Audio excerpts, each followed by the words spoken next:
Les mineurs non accompagnés sont considérés comme des personnes vulnérables à qui une protection et une aide spéciale de l'État doivent être accordées, comme le préconise la Convention internationale des droits de l'enfant.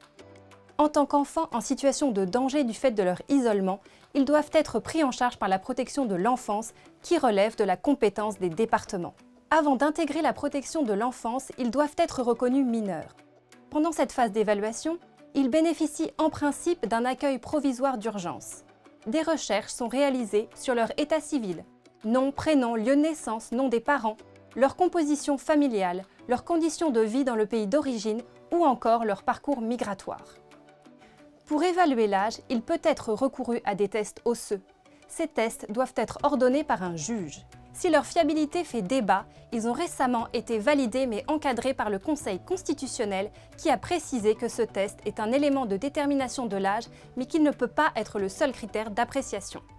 Les professionnels qui procèdent à l'évaluation doivent justifier d'une formation ou d'une expérience, notamment en matière de connaissance des parcours migratoires et de géopolitique des pays d'origine, de psychologie de l'enfant et de droit des mineurs. Selon la loi, l'évaluation doit être bienveillante et neutre. Une fois reconnus mineurs, les enfants sont pris en charge par l'aide sociale à l'enfance et répartis sur l'ensemble du territoire entre les différents départements. Ils bénéficient d'une protection jusqu'à leurs 18 ans, qui peut aller dans la loi jusqu'à 21 ans. Les mineurs non accompagnés ont le droit d'être hébergés, à l'éducation et à une formation professionnelle, à l'accès aux soins avec une couverture sociale. Un suivi socio-éducatif adapté doit être mis en place. Mais dans les faits, une fois leur statut reconnu, de nombreuses difficultés persistent, souvent en raison de la saturation des services départementaux et la qualité de la prise en charge varie beaucoup d'un département à l'autre.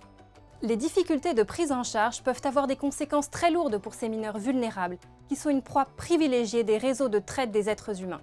C'est pourquoi de nombreuses réflexions sont en cours pour garantir à ces enfants des conditions matérielles dignes sur tout le territoire français, y compris dans les Outre-mer.